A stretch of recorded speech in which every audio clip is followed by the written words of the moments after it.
Hello everyone, this is Rupesh Mishra and I welcome you all to your channel that is math. देखिए, BSc fifth semester का ring theory अभी भी चल रहा है और उसमें अभी भी हम लोग ने एग्जांपल्स की सीरीज़ ही चल रही है, क्योंकि बात यह है कि रिंग को अभी पूरी तरीके से समझाया आपको समझाने के लिए मुझे और भी कुछ एग्जांपल लेने हैं, तो इसलिए एग्जांपल चल रहे हैं। एक दो एग्जांपल और बचे हैं, उसके बाद हम लोग रिंग का लास्ट जो छोटे छोटे पॉइंट है वो पढ़ेंगे और फिर रिंग ख़त्म हो जाएगा। ठीक है, फिर हम लोग इंटीग्रल डोमेन पढ़ेंगे और फिर फील्ड पढ़ेंगे। तो रिंग अगर समझ में आ जाता है तो इंटीग्रल डोमेन और अपना थर्ड पॉइंट यानी फील्ड, वो दोनों इसी के रास्ते में पड़ते हैं और इसके जस्ट बाद और पटाख से मिल जाते हैं, हम लोग को जल्दी समझ में आ जाते हैं। तो रिंग समझने में इसलिए टाइम लग भी रहा है और लगाना भी चाहिए। ठीक है, so here I am representing you a question, जो कुछ नई चीज़ें हैं इसमें। नई नहीं है तो पुरानी ही, लेकिन जैसे कि मैंने बताया कि बेसिक बताते हुए चलते हैं और आपको वो चीज़ क्लियर रहते चले। The set of residue classes modulo of a positive integer M. ये क्या होता है? रेसिडिव क्लास क्या होता है? देखिए, residue class of positive integer M मतलब ये है। देखिए, इसको लिखा कुछ ऐसे जाता है। अगर मैं आपको थोड़ा सा इसको समझाता हूँ, देखिए एक पेज में समझाता हूँ इसे। जो रेसिडिव क्लास की बात करते हैं हम लोग, क्लास मतलब क्या हुआ है? क्लास मतलब ग्रुप बनाना है। ग्रुप मतलब वही अपना क्या नाम है, सेट बनाना है। ठीक है, और कह रहा है मॉडुलो एम लेकर के। ये मॉडुलो एम क्या है? मॉड एम लिख देते हैं शॉर्ट में, ऐसे लिखा जाता है। अगर मैंने कभी ऐसा लिखा हुआ देखा हो या आपने कभी देखा हो कि A is congruent to B modulo M, ये पूरी बड़ी सी जो लाइन है उसका मतलब ये है। अगर हम उसे मैथमेटिकली लिखते हैं, ए इज़ कॉन्ग्रुएंट, ये क्या कॉन्ग्रुएंट का साइन है? ट्रिपल लाइन कॉन्ग्रुएंट का साइन है। अब ये नंबर्स में कॉन्ग्रुएंट कैसे होता है? कॉन्ग्रुएंसी नंबर में कैसे होती है? ऐसे तो हम लोग ट्राइंगल्स में या किसी एक शेप में लेते थे, शेप में बनाया करते थे। कॉन्ग्रुएंसी मतलब होता तो उससे सारे पार्ट सेम हो। सारे पार्ट मतलब सारी साइड की करस्पॉन्डिंग साइड की लेंथ और करस्पॉन्डिंग एंगल सेम हो, तो वो कॉन्ग्रुएंट हमारे शेप्स हो जाया करते थे। यहाँ पे कॉन्ग्रुएंसी कैसे होगी? देखिए बताते हैं। सिंपल सा एक चीज़ ये ध्यान रखना होता है। इसका मतलब ये होता है कि आप ए और बी में डिफरेंस लो और एम से डिवाइड करो, इतना करना पड़ता है। तो क्या लिखना होता है फिर? आंसर क्या आता है? आंसर आपको क्या, जब डिवाइड आप करोगे तो तीन चीज़ें आती हैं भाई डिवीज़न में। ये हमारा डिवाइज़र है, ये डिविडेंड है ना, डिवाइज़र, ये डिविडेंड है, ये क्वोशिएंट है, और यहाँ पे जब आप लोग सब्ट्रैक्ट करते हैं तो यहाँ पे रिमाइंडर आता है। तो स्पेशली हमारा जो मॉडुलो होता है वो किस पे वर्क करता है? रिमाइंडर पे। जब आप डिवाइड कर लेते हो तो आपको आंसर डिवाइड करने के बाद जो रिमाइंडर बचा होता है वो यहाँ लिखना होता है, रिमाइंडर। ठीक है, और जो आपका रिमाइंडर आता है हमेशा हमेशा वो ज़ीरो या एम से कम आता है। ज़ीरो या ज़ीरो से बड़ा और एम से कम। और क्या होगा? एक इंटीजर होगा। ठीक है, इंटीजर ही आएगा। अब ये कैसे कह रहा हूँ कि रिमाइंडर इतने से इतना? अरे बड़ी सिंपल सी बात है भाई। किसी भी नंबर को आप डिवाइड, एग्जांपल ले लो, चलो 2 से मैं डिवाइड करने को सोचता हूँ। ये 2 हमारा m की जगह पे लिखा हुआ है, तो 2 से डिवाइड करना आप शुरू करिए। अगर मैं, चलिए डिवाइज़र जो है वो 2 ले लिया मैंने, डिविडेंड 1 ले लेता हूँ, तो 0 टाइम जाएगा। 2 0 सा 0, अब सब्ट्रैक्ट करोगे आएगा रिमाइंडर 1। ठीक है, और कोई एग्जाम्पल लीजिए, 2 से डिवाइड कीजिए 2 को, 2 1 ज़ा 2 आया 0। ठीक है, और चलिए आगे बढ़ते हैं, 3 लेते हैं, तो 2 1 ज़ा 2 आएगा, कितना? रिमाइंडर 1 आएगा ना। ठीक, अच्छा कुल मिला के देखिए आप 4 का करिए, फिर से 0 हो जाएगा। तो बात यही है, जिससे आप डिवाइड करते हो, जो हमारा m मॉडुलो जो भी है उससे एक कम और 0 तक सारे हमारे रिमाइंडर होते हैं। तो अभी हमने क्या बात की? रिमाइंडर हमारे कौन कौन आएंगे? m की वैल्यू से एक कम और कहाँ तक? 0 तक, उल्टा चलते चले जाएंगे। तो ये है रेसिड्यू क्लासेस। अच्छा, एक चीज़ और इसमें समझनी है क्या? देखिए, अब अगर रेसिड्यू क्लास z के साथ लिखा हो, कुछ ऐसे लिखा होता है, ये z है, नीचे m लिखा हुआ, तो इसका मतलब क्या होता है? अगर मैं एडिशन के केस की बात करूँ, जेड एम प्लस एम, मतलब ऐसे लिखा होता है Z M comma plus M, plus operation अगर ले रहे हैं तो स्टार्ट ये 0 से होगा। 0 ये क्या है? ये जो ब्रैकेट बना हुआ है बच्चों, ये रेसिड्यू को शो करता है। ठीक है, ब्रैकेट का मतलब रेसिड्यू। ठीक है, और फिर आएगा 1, फिर आएगा 2, और ये सब क्या लिखे जा रहे हैं? रेसिड्यू को शो तो करता है, बाकी इसके अंदर जो जितनी भी चीज़ें लिखी जा रही हैं वो सब की सब क्या हैं? वो सब है रिमाइंडर। m से डिवाइड करने के बाद किसी भी नंबर को जो बचता है वो क्या क्या बचेगा, सारे रिमाइंडर लिखे हुए हैं, ये रिमाइंडर का सेट है, set of what, set of reminders. कहाँ तक बचेगा भाई, m से एक कम कर दीजिए -1, तो ये इसका सेट जो आएगा इसे रेसिड्यू क्लासेस बोलते हैं। ये पूरी क्या बन के आ गई, इसे ही बोलते हैं रेसिड्यू क्लासेस। अगर एडिशन का केस है तो उसमें 0 ज़रूर होगा। यहीं अगर मैं ऐसे लिखता बच्चों ZM इंटू M, तो उसमें 0 ऑटोमेटिक हट जाता है, फिर 1 से शुरू होता है और कहाँ तक जाता है, m-1 तक। ठीक है, तो बात समझ में आई। वही सारी चीज़ें हैं कि भाई हमें डिवाइड करना होता है m से, और जो हमारा रिमाइंडर बचता है वो उसे हम लिख लेते हैं। तो कुल मिला के रिमाइंडर का सेट होता है मॉडुलो। तो ये जो क्वेश्चन हम लोग कर रहे हैं, चलिए क्वेश्चन में चलते हैं। ठीक है, वो आपको समझ में आ गया, उसकी स्क्रीनशॉट ले लीजिएगा, रख लीजिएगा उसको। ठीक है, ठीक, चलिए देखते हैं। ये क्वेश्चन है, कह रहा है कि the set of residue classes modulo of a positive integer m is a ring with respect to addition and multiplication of residue classes modulo m। अब देखिए करना क्या है, बड़ी सिंपल सी बात है। क्या सिंपल सी बात, अगर मैं लिखता कुछ ऐसे, इसका एक एग्जांपल यहाँ पे भी समझा दे रहा हूँ, फिर उसके बाद आगे बढ़ते हैं। जैसे मैंने कहा कि चलो भाई मैं 5 को कॉन्ग्रुएंट टू 2 कर दे रहा हूँ और मॉडुलो के साथ मैं लिख दे रहा हूँ 4। ठीक, तो ज़रा देखते हैं।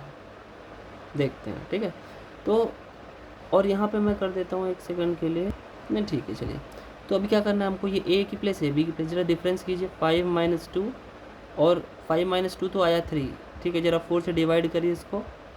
4 से डिवाइड करेंगे, ऐसे लिखेंगे, 4 से डिवाइड करेंगे 3 को, तो भाई बड़ा है 4, तो 0 बार में जाएगा तो 0 आएगा, तो आएगा 3, तो यानी रिमाइंडर कितना आ गया 3। तो इसका आंसर क्या होगा, कॉन्ग्रुएंट टू 3 हो जाएगा।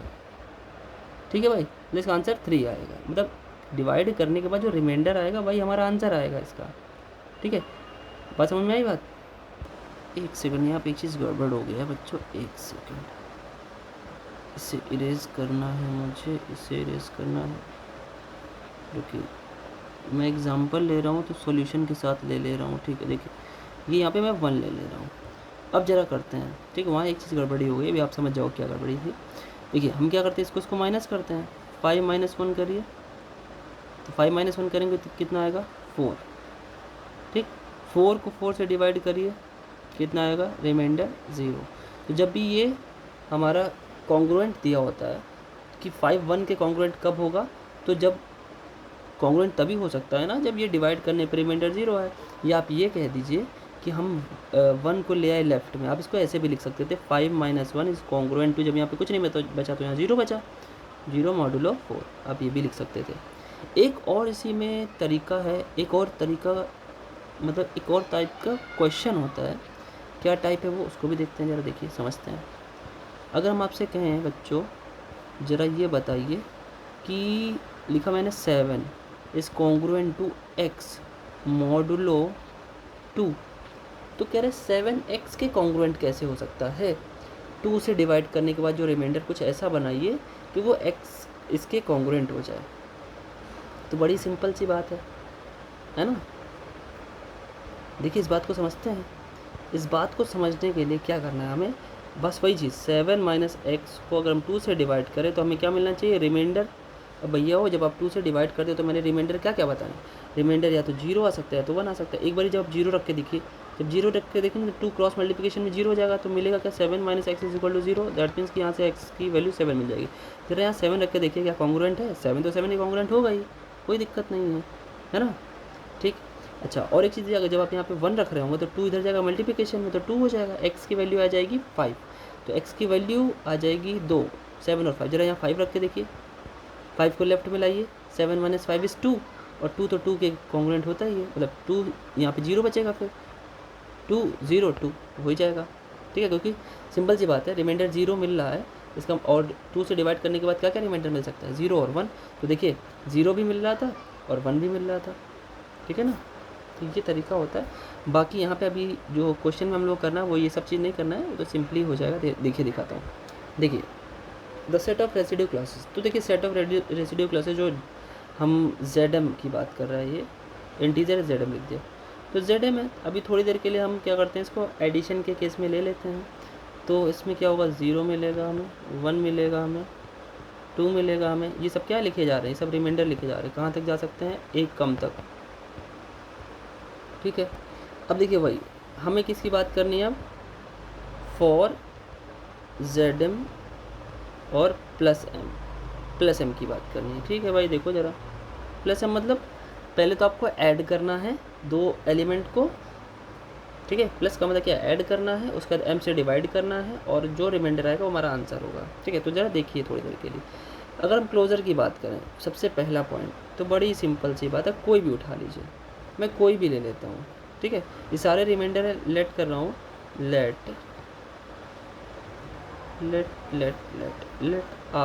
R1 एक रिमाइंडर है, इन्हीं में से कोई भी, R2 बिलोंग्स टू ZM, ठीक है। अब क्या करिए, आप दोनों को ऐड करिए, अब दोनों को ऐड करेंगे, क्लोजर प्रूफ कर रहे हैं ना हम लोग, तो दोनों को ऐड करेंगे तो दोनों एक में आ जाएंगे। अब जरा जोड़ के देखिए, थोड़ी देर के लिए दिमाग में मैं ये ले लेता हूँ कि 1 और 2 है, ये 1 और 2 को आप ऐड करोगे 3 आएगा, और 3 भी इसमें बिलोंग करता है ना, ठीक है भाई। तो ये जो आएगा वो भी एक रिमाइंडर ही आएगा, और वो ZM में बिलोंग करेगा, ठीक है। आपको लगता है कि सर ऐसा क्यों नहीं कर देते हैं कि m-1 के पास वाला ही ऐड कर लीजिए 2 लेकर के, तो बड़ी सिंपल सी बात है। देखिए बहुत सिंपल सी बात है, मैं आपको इसके ऊपर ओवर राइट करके दिखाता हूँ, ध्यान से सुनिएगा, ठीक है। ओवर राइट इसी पे करता हूँ। ज़रा सोचिए, अगर मैं ZM की जगह पे Z4 की बात कर लूँ, तो 0 रहेगा, 1 रहेगा, 2 रहेगा और 3 रहेगा ना इसके ब्रैकेट में, है कि नहीं, ठीक है। अब एक काम करो, आप आपका मन है कोई भी 2 ले लीजिए भाई, यही तो है ZM-1 यानी लास्ट वाला होता है, ये लास्ट वाला ये है। ज़रा इन दोनों को ही लेके ऐड कर लीजिए, 2 + 3 क्या होगा, 2 + 3 हो जाएगा 5। अब आप इसको 4 से डिवाइड करिए 5 को, रिमाइंडर कितना बचेगा 1। तो क्या ये 1 इसमें बिलोंग कर रहा है, हाँ, तो क्लोज़र हुआ ना। आप चाहे पास का ले लीजिए, कोई दिक्कत नहीं है, ठीक है। तो इस तरीके से जो 5 रहा होगा वो किसके इक्वल हो जाएगा, वो 1 के इक्वल हो जाएगा। बड़ी सिंपल सी बात है, ठीक है। तो ये हमें तो जनरल में लिखना होता है, जनरल वे में, तो ये हमारे ZM हो जाएगा। यहाँ पे एक चीज़ और लिख लेंगे, for all what, for all Z, तो लिखा तो है फिलहाल Z1, तो लिखने की ज़रूरत नहीं है। तो यहाँ पे क्या लिख देंगे, सिर्फ क्लोज़र होल्ड, ठीक है, क्लोज़र होल्ड हो जाएगा। ऐसे सर सेकंड पॉइंट क्या होगा बच्चों, सेकंड पॉइंट हो गया अपना एसोसिएटिव वाला। तो एक काम करते हैं, 3 ले लेते हैं, late R1 R2 R3 belongs to. बच्चों अभी थोड़ी सी स्पीड कम है, ठीक है, लेकिन जैसे जैसे चीज़ें आप लोग डेवलपमेंटल स्टेज पे हो ना, अभी धीरे धीरे सीख रहे हो, जैसे आप समझने लगोगे चीज़ों को तो फिर स्पीड बढ़ जाएगी और बहुत स्पीड से हम लोग आगे बढ़ेंगे, ठीक है। अभी सिर्फ समझा रहा हूँ जिससे कि आपके MCQ भी साथ साथ होते चलेंगे, और फिर सीरीज़ तो मिलेगी MCQ की, और इस बार तो और जानदार और ज़बरदस्त मिलेगी, परेशान ना हो आप, ठीक है। इस बार टारगेट 35+ का ही होगा आराम से, तीनों पेपर में, मैथ्स के 3 पेपर होने वाले हैं, आपको पता होगा, ठीक है। टारगेट वही रखेंगे हम लोग इस बार। आप लोगों से उम्मीद ये है मेरी कि आप लोग सब्सक्राइबर्स 1000 ज़रूर पहुँचाओगे मेरे, जहाँ तक मुझे लगता है, ठीक है। और I am giving you a thanks for advance, ठीक है, एडवांस में ही दे दे रहा हूँ। चलिए देखते हैं फिलहाल। तो एसोसिएटिव प्रॉपर्टी लगाने के लिए क्या करना पड़ता है भाई, कोई बात थोड़ी है।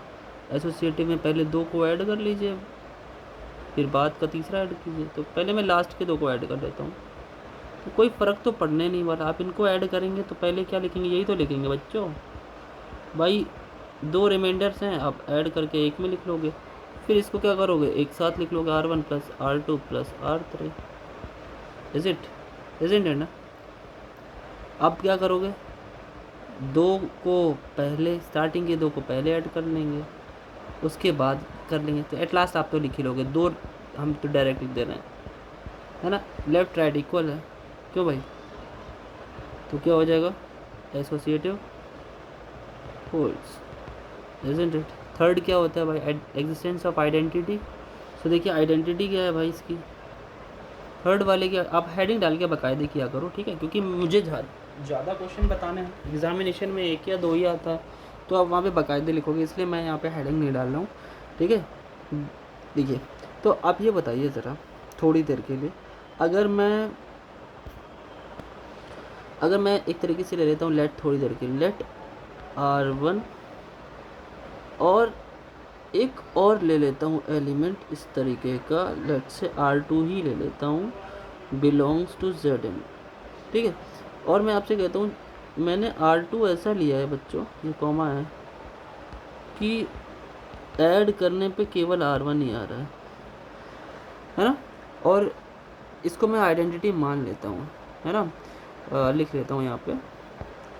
तो जब ऐसा कभी भी होगा कि तो ये यानी आइडेंटिटी होना चाहिए, क्योंकि आइडेंटिटी वही होती है जो किसी भी या सारे एलिमेंट में किसी में भी आप ऐड करो चाहे मल्टीप्लाई करो तो वो चेंजमेंट ना ले। तो R1 को R1 ही रहने दिया उसने, तो इसके बाद होगा कि R1 को आप उधर ट्रांसफ़र करोगे तो ये जा करके क्या बनेगा भाई, ये तो होगा R1 minus R1, that means 0। तो आप रिलेट कर लो, क्या ये बिलोंग करता है? हाँ बिलोंग तो कर रहा है भाई, Zm में बिलोंग कर रहा है। तो हम क्या लिखेंगे, hence identity exist, identity exist, है कि नहीं।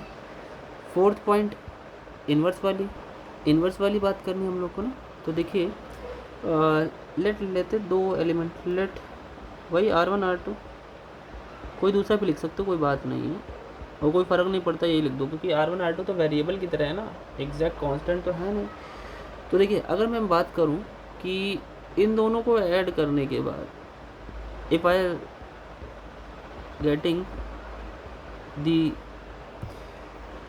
Additive identity of residue classes, है ना, ये एडिटिव आइडेंटिटी आ गई मेरे पास ऑफ रेसिड्यू क्लासेस RC। अगर मुझे ऐसा मिल जाता है तो भाई फिर R2 क्या होगा, R2 ही है हमारा, है ना। R2 R1 का इन्वर्स हो गया, R1 R2 का इन्वर्स हो गया, लेकिन ये आएगा क्या ज़रा देखते हैं, 0 और ये आ गया अपना माइनस R1, है ना। अब देखिए यहाँ पे एक चीज़ और सीखने को मिलेगी, तो कुल मिला के माइनस R1 हो गया बच्चों, है ना। अब मेरी बात ध्यान से सुनो आप, यहाँ से एक कॉन्सेप्ट समझो, छोटा सा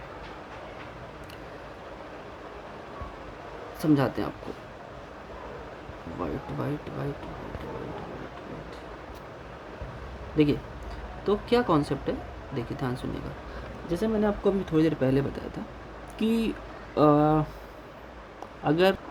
अगर मैं एक एग्ज़ाम्पल लूँ, मैंने लिखा कि 2 जो है वो कॉन्ग्रुएंट बन रहा है 3 के, और मैं मॉडुलो लगा रहा हूँ, मॉडुलो लगा देता हूँ लेट से 4 का, ठीक है। एक सेकेंड, शायद यहाँ पे आपको विजिबल ना हो, मैं थोड़ा इधर लिख देता हूँ। मैं लिख रहा हूँ 2 इज़ कॉन्ग्रुएंट टू 3 और लिख दे रहा हूँ मैं मॉडुलो, चलिए लिख देता हूँ मॉडुलो 2 ही लिख देता हूँ, चलिए कोई बात नहीं है, ठीक। ध्यान से सुनिए, तो जब इसे आप लेफ़्ट में लाओगे बच्चों तो आप क्या लिखोगे, आप लिखोगे 2 माइनस 3 और उसको 2 से डिवाइड करोगे, तो जरा बताओ 2 माइनस 3 क्या आएगा, -1 डिवाइडेड बाई 2, ठीक। तो भाई माइनस में कैसे डिवाइड करेंगे, नहीं कर सकते। तो पता क्या करते हैं, माइनस में डिवाइड कर सकते हैं, लेकिन हम लोग को सिखाया नहीं जाता था, अब सीख लीजिए अब। तो जब हमारी वैल्यू 2 से बड़ी हुआ करती थी या पॉजिटिव हुआ करती थी तो हम 0 टाइम या 1 टाइम या 2 टाइम या 3 टाइम टेबल हम लोग पढ़ लेते थे। लेकिन अब यहाँ पता है क्या होगा, यहाँ पर हमें डिवाइड करना ही नहीं है, हमें यहाँ पर जो टेबल पढ़ना है 1 टाइम पढ़ना है, और वो क्या होगा, वो हो जाएगा बच्चों ऐड, और 2 में से 1 गया बचा 1, तो रिमाइंडर कितना आएगा इसका रिमाइंडर बचेगा 1। इसे बहुत ध्यान से समझिएगा, ठीक है। 2 इज़ कॉन्ग्रुएंट टू 3 मॉडुलो 2, तो ये तभी सही हो सकता है जब हम क्या करें, इसका सब्ट्रैक्शन लें, और सब्ट्रैक्शन अगर 2 से कम आए तो उसी में ऐड कर देना होता है, यही चीज़ में ऐड कर देना होता है। तो कितना आएगा 1।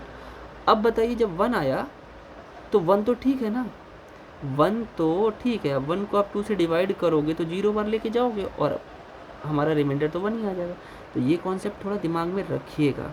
अच्छा ये बताइए इससे क्या हम समझाना चाहते थे, इससे हम समझाना ये चाहते थे बच्चों, मेरे प्यारे बच्चों, देखिए ये जो -1 है ना, ये भी वैसा ही कुछ लिखा हुआ माइनस समथिंग। तो ये बताइए -1 कन्वर्ट किस में हो गया, +1 में, तो -R1 कन्वर्ट हो जाएगा प्लस R1 में, ऐसा ज़रूरी नहीं है, कुछ और भी हो सकता है, लेकिन आ जाएगा उसी में से। ठीक है, एक और एग्जांपल मैं दे दूँ तो आप और अच्छे समझ पाओगे। इसी का एक और एग्जांपल दे रहा हूँ, इसको इरेज करके आप इसका स्क्रीनशॉट ले सकते हो। मैं एक चीज़ और बता रहा हूँ इसी का, देखिए एग्जांपल समझाता हूँ। अगर मैंने ले लिया, लेट से थोड़े से बड़े बड़े नंबर ले लेता हूँ, like 3, colour change, like 3 is congruent to 7, 3 is congruent to 7 और मॉडुलो 9।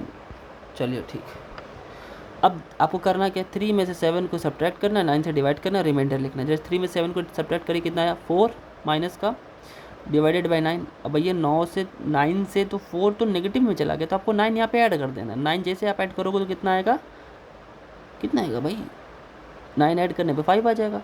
ठीक है, अब 5 जैसे आया तो अब 9 से इसमें डिवाइड करो ज़रा, तो 0 बार जाएगा और रिमाइंडर कितना आ जाएगा 5। कुल मिला के 9 से छोटा ही तो रिमाइंडर आ रहा है। तो आप जब इस नेगेटिव वाले को में m ऐड करोगे तो m से छोटा ही आएगा ना, सिंपल सी बात है। m ऐड कर रहे हो -R1 में, ऐड करोगे तो m, कुल मिला के इसको आप ऐसे भी m -R1 भी लिख सकते हो। तो ये क्या होगा, लेस देन m आएगा, तो m से लेस अगर आएगा ये तो क्या हो जाएगा, सिंपल सी बात है, ये उसमें बिलोंग कर जाएगा। मेरी बात समझ में आ रही है? अब क्योंकि मैं एक काम करता हूँ इसको लिखने का, यहाँ से सुनिएगा, इसके बाद की बात सुनिए, ठीक है। देखिए, तो यानी फिर ये क्या हो जाना चाहिए, ये कन्वर्ट हो जाना चाहिए -R1 + m, या आप इसको कह दो ऐसे m -R1, है ना। और आपको पता है m -R1 क्या होगा, लेस देन m होगा, m में से कम हो रहा है ना, तो पक्का क्या होगा, इम्प्लाइज दैट ये जो हमारा m -R1 होगा वो पक्का से पक्का बिलोंग करेगा Zm में।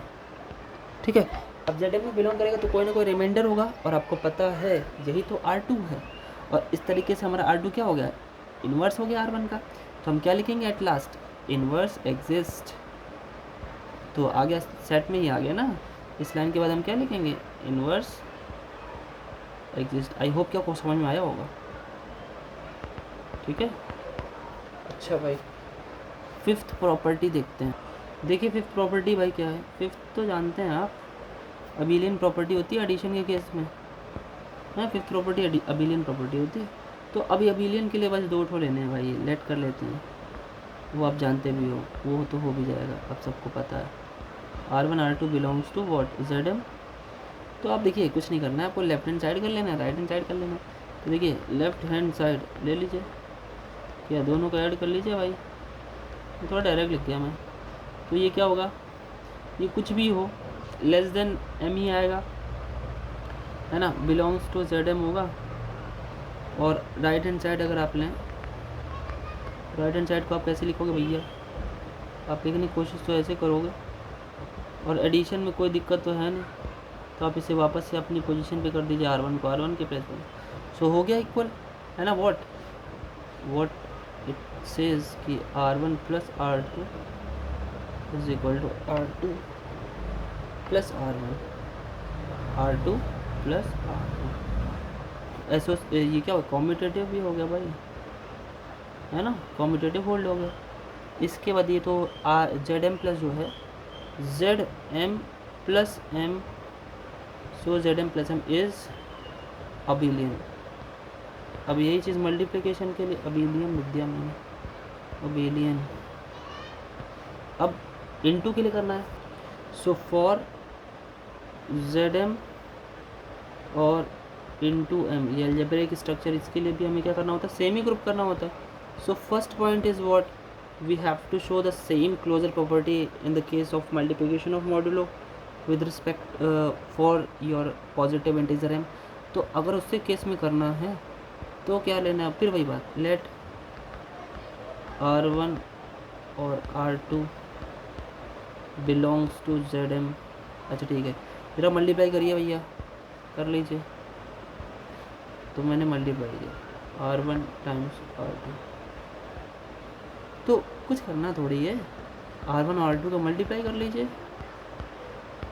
एक साथ, बात वही है। अब ये कैसे समझ में आया, अरे भैया कुछ नहीं, ले लीजिए 2, ले लीजिए एक और 10 ले लेते हैं, और मॉडुलो हमारा है 17 वाला, मान लेते हैं m की जगह क्या है 17, तो 2 और 10 तो आएगा ही। मल्टीप्लाई करिए, 20 हो गया, 10 2 20, 17 से डिवाइड करिए, डिवाइड करेंगे तो रिमाइंडर कितना आएगा 3। तो क्या 3 बिलोंग नहीं करेगा इसमें? बिल्कुल करेगा। बात समझ में आई? तो बड़ी सिंपल सी बात है कि जब आप ये करेंगे उसके बाद जब डिवाइड करेंगे तो हमारा आंसर बड़ा ही बखूबी उसी में ही बिलोंग कर जाएगा, है ना। ठीक, तो भैया कुछ काम नहीं है इसको करने का, बहुत ज़्यादा कुछ नहीं करना, है ना, क्योंकि ये जितना भी होगा वो हमें किसके साथ चलेगा? हमारे मॉडुलो के साथ चलेगा ये। तो आप चाहे तो बगल में साथ ही साथ मॉडुलो m भी लिखते चल सकते हैं, क्योंकि वो चीज़ क्लियर रहती रहेगी कि आप मल्टीप्लाई करेंगे तो जो भी वैल्यू आएगी उसको m से डिवाइड करके रिमाइंडर लिखना रहेगा। And this belongs to ZM as well. तो क्लोजर हो गया, क्या क्लोजर हो गया भाई, क्लोजर होल्ड हो गया। आइए नेक्स्ट, इसका सेम ही प्रूव करना होता है ना, तो सेकंड पॉइंट यानी एसोसिएटिव भी प्रूव कर देते हैं। चलिए भैया एक और कर लेते हैं, एक और कर लेते हैं। तो उसके लिए 3 एलिमेंट चाहिए थे, late R1 R2 R3 belongs to ZM। अब आगे की बात, आगे की कथा देखिए क्या है। देखिए आंखें खुली रखिएगा, ऐसा नहीं सत्यनारायण की जी की कथा चल रही है और आप आंखें बंद करके बस बैठे हुए हो और जब शंख बजे तो कह बस आंखें खोलें प्रसाद लेने के लिए, तो ऐसा मत करिएगा, ठीक है, ठीक है, नहीं तो फिर गड़बड़ हो जाएगा। चलिए भाई, पहले स्टार्ट एंड के 2 का मल्टीप्लाई करना है और उसके बाद स्टार्टिंग के।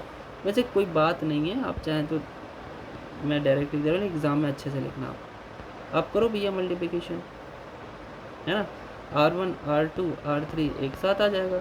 अब एक काम करो, इसी में मैं कंटिन्यू यहाँ पे कर दे रहा हूँ, यहाँ से, ठीक है, कंटिन्यू। और इसको LHS लिखने की ज़रूरत भी नहीं है क्योंकि ये उसी से हो जाएगा। कैसे दिखाता हूँ एक सेकेंड, LHS की ज़रूरत नहीं है, ठीक है। आपने ये तीनों लिए एलिमेंट्स, ठीक। अब इसके बाद क्या, हम इसमें से R1 इंटू R2 बाहर निकाल के R3 बाहर कर दें, चल सकता है, बिल्कुल चल सकता है। अब उसके बाद R1 इंटू R2 एक ब्रैकेट में कर दे रहा हूँ और दूसरा R3 दूसरे ब्रैकेट में। देखिए एक तरीके से वो आ ही गया इक्वल, और साथ ही साथ आप ये लिखते चलिए तो ज़्यादा अच्छा लगता कि मॉडुलो m, ठीक है, हर लाइन में लिखी जाती है। तो भैया एसोसिएटिव भी होल्ड हो गया। अब R मल्टीपल Z मल्टीपल के केस में क्या हो गया, ZM into M is same ही हो गया ना भाई। अब एक और चीज़ बची, क्या, distributive property DP, display picture नहीं, जो आप लोग इंस्टाग्राम और टेलीग्राम पे लगाते रहते हो, किलर बॉय, एंजल, लाइक ऐसे अजीब अजीब से वर्ड्स आप लोग लिखते हो, नादानी लगती है आप लोगों की उसमें मुझे। फिलहाल देखिए ज़रा, तो DP में क्या करना है, लेट कर लिया मैंने R1 R2 R3 belongs to ZM, ठीक है। तो डिस्ट्रीब्यूटिव प्रॉपर्टी क्या करती है बच्चों, स्टार्टिंग जब एक मैं बता रहा हूँ बाकी एक आप करेंगे, क्या होता है भाई, एक को बाहर करो मल्टीप्लिकेशन और 2 को अंदर ऐड कर दो, ऐड कर देते हैं। तो भैया वो सबसे पहले ब्रैकेट सॉल्व होता है, क्योंकि बोर्ड मास रूल क्या कहता है, bracket of divide multiply add subtract, तो दोनों अंदर ऐड हो जाएंगे, R2 प्लस R3। अब मल्टीप्लाई भी कर दो, जब मल्टीप्लाई करोगे तो R1 R2 में भी मल्टीप्लाई होगा और R1 R3 में भी मल्टीप्लाई होगा, ठीक है। यहाँ साथ ही साथ बच्चों मॉडुलो m लिखते चलना, ठीक है, मॉडुलो m लिख देना हर लाइन में, जो एडिशन में भी नहीं अगर लिखा हो तो वहाँ पर भी लिखते चलना, ठीक है। वैसे नहीं लिखोगे तो दिक्कत उतनी नहीं होगी, दिखना चाहिए, क्यों, क्योंकि थोड़ी सी प्रोसेसिंग है ना, अच्छा लिखना चाहिए, ठीक है। मैं PDF इसका भी अपलोड करूँगा तो उससे पहले लिख ही देता हूँ मैं, ठीक है, मैंने हर जगह तो लिख दिया, ठीक है। अब ये तो ठीक है भाई, अब एक काम क्या करते हैं हम लोग, ये तो करते ही हैं, साथ ही साथ हमारा जो एक पार्ट होता है DP का, दो पॉइंट्स होते हैं ना, DP के डिस्ट्रीब्यूटिव प्रॉपर्टी के 2 पॉइंट्स होते हैं, आपको सबको पता है। और DP का ये लेफ्ट हैंड साइड था जो भी मैंने ये सॉल्व किया है। अब इसका हम राइट हैंड साइड लिख रहे हैं, राइट हैंड साइड डायरेक्ट होता है, क्या होता है डायरेक्ट, राइट हैंड साइड जो होता है वो ऐसे लिखा जाता है कि हम पहले से ये लेके चल रहे हैं कि हमारा जो R1 R2 है प्लस R1 और R3, इसका भी जो आंसर आएगा वो यही वाला आएगा जो ऊपर लिखा हुआ है। ठीक है भैया, तो कर लो भैया। मल्टीप्लिकेशन तो यही होता है ना, R1 इंटू R2 ऐसे तो किया जाता है, इसका एडिशन भी किया जाता है जैसे भी। ठीक, यहाँ पे लिखते चलना मॉडुलो M। ठीक है, अब देखिए ये भी मॉडुलो है, यही मॉडुलो है, ऐड में है तो ऐड में आप कर सकते हैं, एडिशन कर दीजिए। तो ऐड करके जो हमारा राइट हैंड साइड आ रहा है इसका वो क्या आएगा, R1 R2 plus R1 R3, यही तो आ रहा है।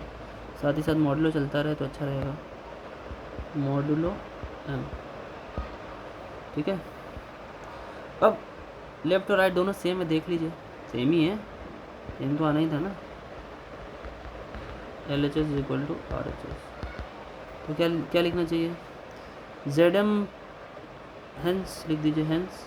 देखिए इतना ही तो प्रूफ करना होता था, ZM plus M into M is a ring. ठीक है, ये एक रिंग हो गया। ठीक है भाई, अच्छा आई थिंक कि इस क्वेश्चन के साथ भी आपने कुछ नया सीखा होगा।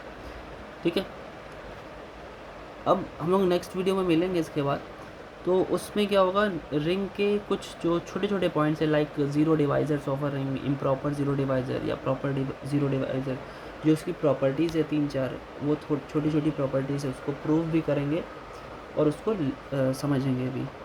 ठीक है, और रिंग पूरी तरीके से ख़त्म करेंगे। इसके बाद इंटीग्रल डोमेन और जो फील्ड है वो इसके अकॉर्डिंग या इसके रिस्पेक्ट में देखा जाए तो छोटा हो जाता है, उसका साइज़ बहुत छोटा होता है, क्योंकि हम लोग इसको पूरी तरीके से समझ चुके होते हैं।